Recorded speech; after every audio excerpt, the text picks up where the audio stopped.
세종대왕을 위대하게 만든 의외의 인물. 누구일까요? 여러분, 조선 역사상 가장 위대한 성군으로 손꼽히는 세종대왕을 다들 아시죠? 그런데 만약 그 위대한 세종대왕을 더욱 위대하게 만든 단 한 사람이 있었다면 믿으시겠습니까? 그것도 그를 끊임없이 비판하고 때로는 첨예한 갈등까지 빚었던 이름조차 생소한 한 미천한 신하가 말입니다. 보통 우리는 위인들의 빛나는 업적만을 기억하고 칭송하기 바쁘지만 오늘 이야기는 조금 다릅니다. 세종대왕이라는 절대적인 존재조차도 누군가와의 만남을 통해 깊이 변화하고 성장했다는 역설적인 진실을 파헤쳐 볼 거거든요. 역사적 기록 속에 숨겨진 위인의 인간적인 성장 서사를 통해 단순히 한 시대를 풍미한 군주를 넘어 어떻게 진정한 성군으로 거듭났는지 그 놀라운 과정을 함께 따라가 보실 겁니다. 이 이야기는 위인의 숨겨진 면모를 탐구하며 우리에게 깊은 인간적 통찰을 선사할 것입니다. 자, 그럼 먼저 이수라는 인물이 세종대왕의 삶에 등장하기 전 과연 세종은 어떤 군주였을까요? 즉위초 세종대왕은 이미 눈부신 업적들을 차곡차곡 쌓아가며 조선의 찬란한 미래를 밝히고 있었습니다. 경복궁 깊은 곳, 지편전 학자들과 함께 밤늦도록 등불을 밝히며 새로운 학문과 정책을 구상하던 그의 모습은 그야말로 열정 그 자체였죠. 백성들의 삶을 더 나은 방향으로 이끌기 위해 한글 창제라는 위대한 문명의 꽃을 피웠고 과학기술을 발전시켜 농업 생산성을 높이는 데 주력했습니다. 또한 국방을 튼튼히 하여 백성들이 평화롭게 살 수 있도록 헤아릴 수 없는 노력과 업적들을 이루어냈습니다. 그의 지식은 깊이를 알 수 없었고 세상을 향한 그의 이상은 하늘을 찌를 듯 높았으며 백성들을 향한 애민정신은 모든 정책의 굳건한 근간이 되었습니다. 이렇듯 모든 면에서 완벽해 보이는 군주였지만 과연 그에게도 아직 채워지지 않은 한 겹의 결핍이 있었을까요? 수많은 상소문 속에서 백성들의 고통스러운 삶의 단면을 읽어내며 깊은 고뇌에 잠기던 그의 옆모습은 단순히 위대한 왕이기만 한 것은 아니었습니다. 이상적인 세상을 꿈꾸고 이를 현실로 구현하려 애썼지만 현실 정치의 복잡다단함과 때로는 냉혹함 속에서 길을 찾기 어려웠을지도 모릅니다. 어쩌면 그는 자신만의 확고한 신념과 이상에 갇혀 미쳐보지 못했던 백성의 진정한 목소리, 혹은 세상의 또 다른 단면을 헤아릴 필요가 있었을지도 모릅니다. 아직 완성되지 않은 한 인간적인 군주의 모습, 바로 그런 세종의 내면에 작은 균열을 만들고 결국 그를 더욱 단단하게 만드는 계기가 될 누군가가 필요했던 겁니다. 이수와의 만남은 바로 이러한 세종의 내면을 흔들고 결국 그를 더욱 완전한 성군으로 성장시키는 결정적인 전환점이 되었을 테니까요. 그 만남은 과연 어떤 파장을 불러일으켰을까요? 다음 이야기에서 그 서막을 자세히 다루어 보겠습니다. 위대한 성군 세종의 내면에 작은 균열을 만들고 결국 그를 더욱 단단하게 만드는 계기가 될 누군가가 필요했던 겁니다. 이수와의 만남은 바로 이러한 세종의 내면을 흔들고 결국 그를 더욱 완전한 성군으로 성장시키는 결정적인 전환점이 되었을 테니까요. 그 만남은 과연 어떤 파장을 불러일으켰을까요? 이제 그 서막을 자세히 다루어 보겠습니다. 당시 조선의 조정에는 수많은 인재들이 있었지만 세종의 깊은 해안과 폭넓은 지식을 따라갈 만한 이는 좀처럼 찾기 어려웠습니다. 모두가 왕의 비범함에 경탄하고 그의 정책에 묵묵히 따를 때 호련히 등장하여 세종의 세계를 뒤흔든 한 인물이 있었으니 바로 이수라는 신하였습니다. 그는 고위 관료의 자제도 아니었고 학문적 명성이 자자한 대학자도 아니었습니다. 오히려 그의 배경은 미천했고 그의 언행은 당시로서는 파격적이기 그지없었죠. 마치 고요한 호수에 던져진 돌멩이처럼 그의 등장은 잔잔했던 조정에 커다란 물결을 일으키기 시작했습니다. 이수는 정형화된 사고방식을 거부하고 오직 백성의 삶과 현실에 기반한 통찰력을 바탕으로 거침없이 자신의 목소리를 냈습니다. 그의 주장은 때로는 왕의 심기를 불편하게 만들었고 때로는 기득권층의 반발을 사기도 했습니다. 하지만 그는 굴하지 않았습니다. 마치 거친 파도가 바위를 깎아내듯 이수는 논리 정연하면서도 단호한 어조로 세종의 견해에 정면으로 맞섰습니다. 그의 비판은 단순한 반대가 아니었습니다. 그것은 세종의 이상주의적인 정책이 미처 헤아리지 못했던 현실의 그림자, 혹은 백성들의 피부에 와닿는 고통의 목소리를 담고 있었죠. 어느 날 이수는 누추한 차림으로 어전 회의에 불려 나왔습니다. 그의 눈빛은 왕 앞에서도 흔들림이 없었고 그의 목소리는 조금의 주저함도 없이 울려 퍼졌습니다. 그는 왕이 추진하던 특정 정책이 백성들의 삶에 어떤 부정적인 영향을 미칠 수 있는지 구체적인 사례를 들어가며 조목조목 비판했습니다. 그의 주장은 당시 학자들의 미사여구나 고답적인 논리와는 확연히 달랐습니다. 마치 땅에 발을 딛고 서서 현실을 직시하는 듯한 그의 언변은 고고한 학문의 전당에 갇혀있던 세종에게 신선한 충격으로 다가왔을 것입니다. 처음 세종은 이수의 파격적인 주장에 불쾌함을 감추지 못했을지도 모릅니다. 최고 권력자의 입장에서 감히 자신에게 직언을 넘어선 비판을 하는 미천한 신하의 모습이 못마땅했을 테니까요. 하지만 세종은 그저 감정적으로 대응하는 왕이 아니었습니다. 그는 이수의 주장이 담긴 상소문을 읽고 혹은 그의 거침없는 발언을 듣는 동안 겉으로는 아무렇지 않은 듯 보였지만 그의 표정에는 미묘한 변화가 감돌았습니다. 처음에는 의아함이 이내 깊은 생각에 잠기는 듯한 고뇌의 그림자가 스쳤죠. 어전 회의실의 공기는 그야말로 팽팽한 긴장감으로 가득했습니다. 왕과 신하가 마주보고 앉아 서로의 지적 세계를 탐색하고 충돌시키는 듯한 대립 구도였을 테니까요. 이수의 비판은 세종에게 낯선 질문들을 던졌습니다.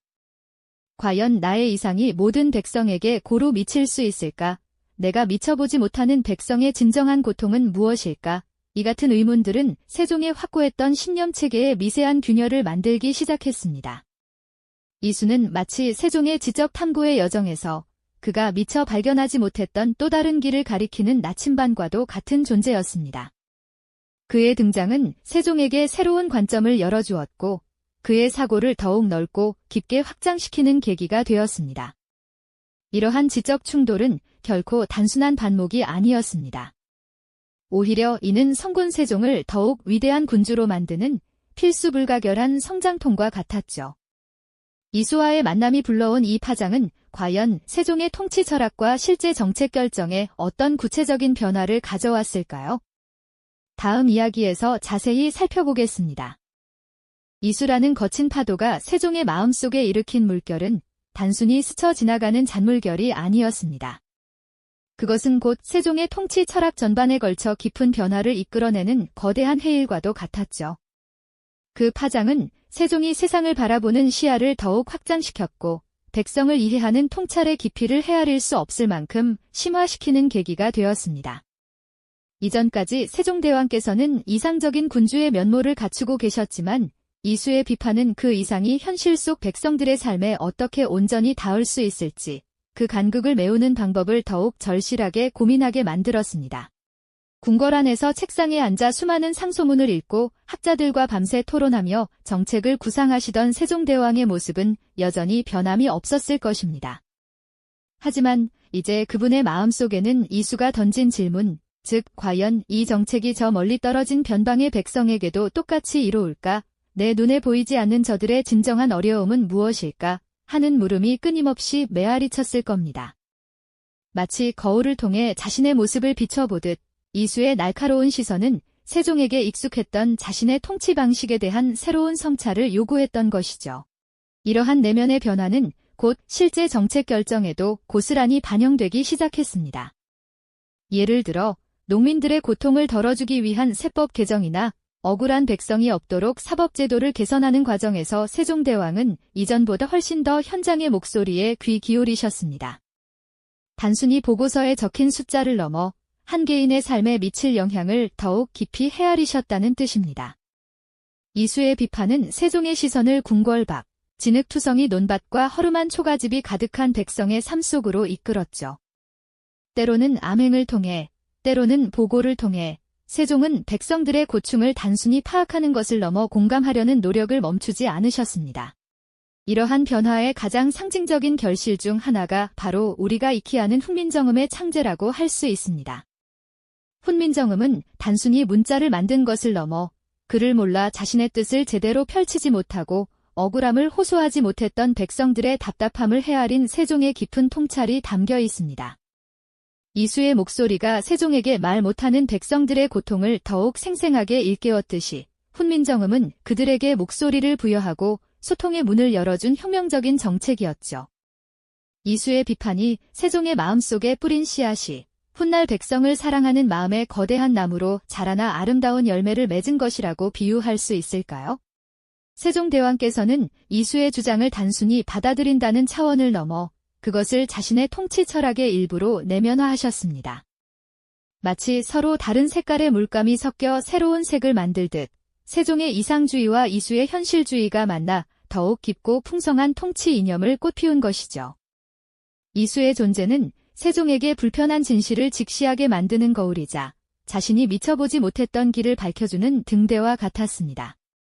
세종은 이수와의 치열한 논쟁을 통해 자신의 신념을 더욱 단단하게 다지는 동시에 미처 생각지 못했던 부분들을 채워나가며 더욱 완전한 군주로 성장하는 귀한 경험을 하셨습니다.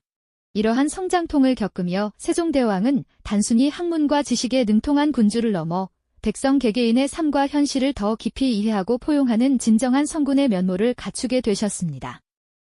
불편한 비판조차도 기꺼이 경청하고 그것을 자신의 성장의 동력으로 삼는 세종의 포용력은 오늘날 우리에게도 큰 울림을 주지 않습니까?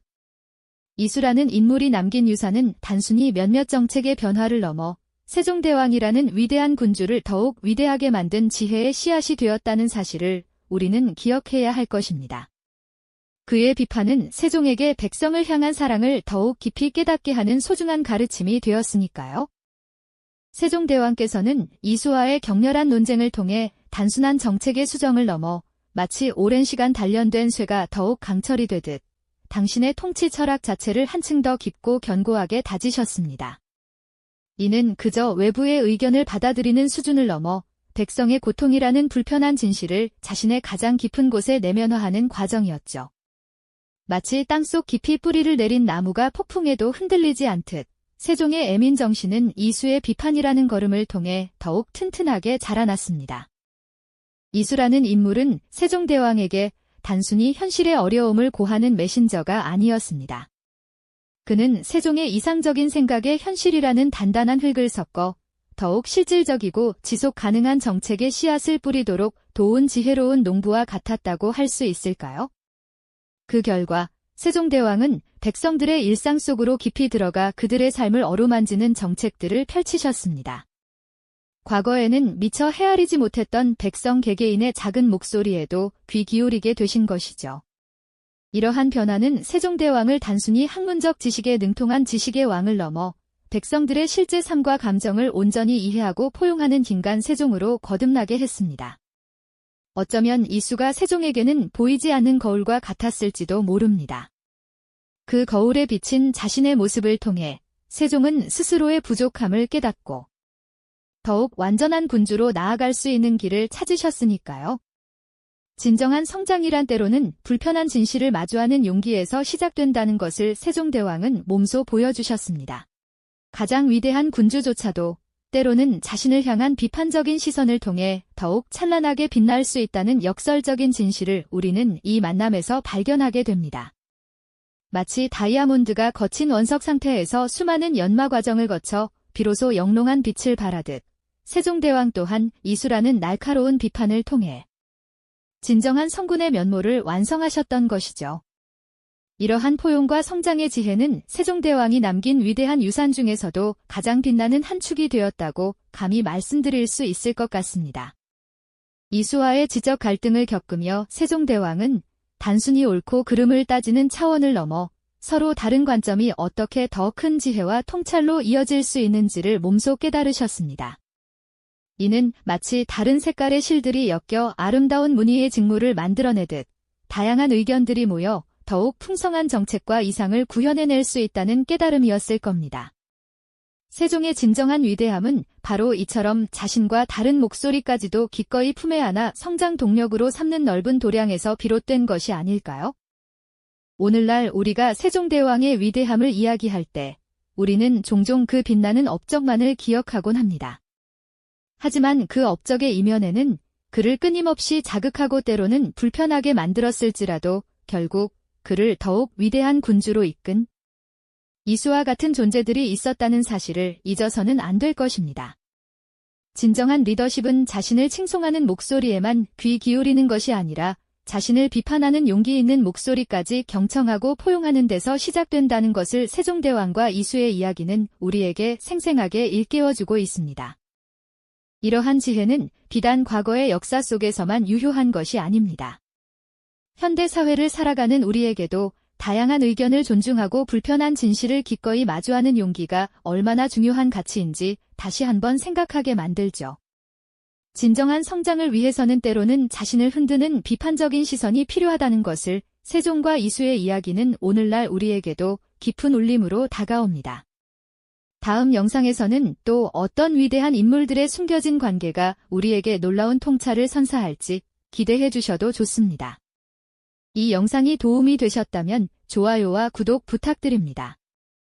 여러분의 응원이 제게 큰 힘이 됩니다. 다음 영상에서도 더 유용한 정보를 공유하겠습니다.